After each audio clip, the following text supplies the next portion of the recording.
Guys, hi, hello, నమస్తే, welcome back to my YouTube channel. ముందుగా అందరికీ వినాయక చవితి శుభాకాంక్షలు. హ్యాపీ వినాయక చవితి. వినాయక చవితికి మేమైతే వినాయకుడిని కొనడానికి పువ్వులు, ఫ్రూట్స్ అన్నీ కొనడానికి అయితే మేము అనకాపల్లి వచ్చాము. సో వినాయకుడిని చూడడానికని ఒక ప్లేస్కి వెళ్ళాము. అక్కడ చూశారు కదా వినాయకుళ్ళు ఎంత బాగా చేస్తున్నారో. కస్టమైజ్డ్ వినాయకుళ్ళు కూడా చేస్తున్నారు, చాలా బాగున్నాయి. మరి మీరు మీ ఇంట్లో, మీ ఆఫీస్లో ఎలాంటి వినాయకుడిని పెట్టుకున్నారో నాకు కామెంట్ సెక్షన్లో కామెంట్ చేసేయండి. అక్కడైతే ఒక డాగ్ ఉంది. ఆ డాగ్ యాక్చువల్గా వైట్ కలర్ అనమాట. దానికి ఏమైనా పెయింట్స్ అంటికిపోతాయేమో అని ఫుల్ టీషర్ట్తో కవర్ చేశారు. మీరే చూడండి. చూసారు కదా, ఇక్కడ డిఫరెంట్ టైప్స్ వినాయకులు కూడా ఉన్నారు. మీకు ఏది నచ్చిందో కూడా నాకు చెప్పండి. వినాయకులు మాత్రమే కాకుండా క్యూట్ క్యూట్ బొమ్మలు కూడా ఉన్నాయి, చాలా క్యూట్గా ఉన్నాయి. ఫైనల్గా డాగ్కి కూడా బాయ్ చెప్పేశాను. తర్వాత అయితే డెకరేషన్కి కావాల్సిన ఐటమ్స్ అన్నీ తీసుకోవడానికి వెళ్ళాము. మెయిన్ ఇంపార్టెంట్ గొడుగు అండ్ పళ్ళకి కూడా తీసేసుకున్నాను.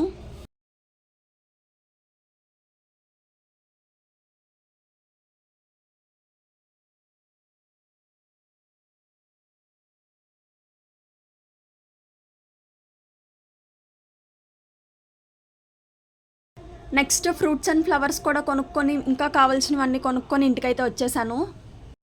The next day Vinayaka Chavithi. అవును, మా పల్లకి బాగుందా? పల్లకి పందిరి, మా వినాయకుడు పందిరి అదే అనమాట. మా ఇంట్లో మేము వేసిన పందిరి ఎలా ఉందో చెప్పండి.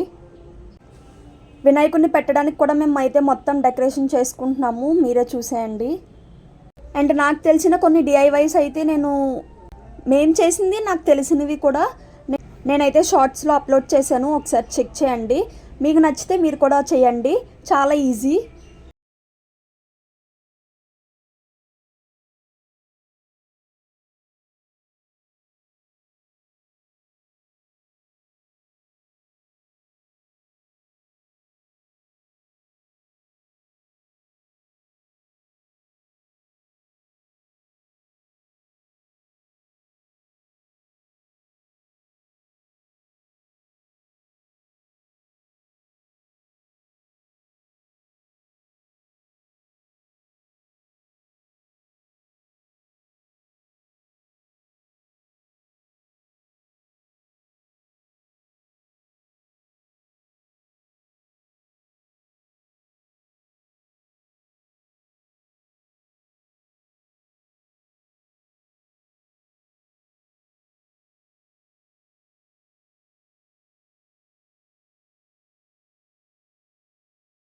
డెకరేషన్ కూడా చేసేసాము.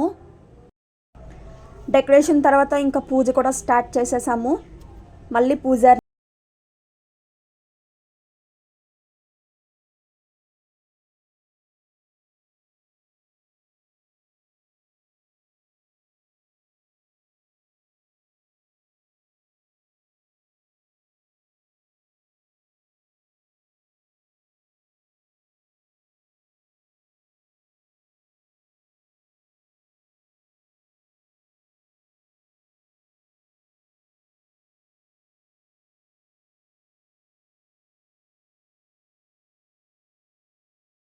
పూజ అయిపోయింది. మీరు కూడా హారతి తీసుకోండి.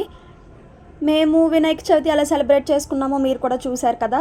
సో మీరు ఎలా చేసుకున్నారో కూడా నాకు కామెంట్ సెక్షన్లో కామెంట్ చేసేయండి. Thanks for watching. చెప్పడం మర్చిపోయాను, నా ఛానల్ ఇంకా ఎవరైనా సబ్స్క్రైబ్ చేయలేని వాళ్ళు ఉంటే ప్లీజ్ సబ్స్క్రైబ్ చేసుకోండి. Bye bye.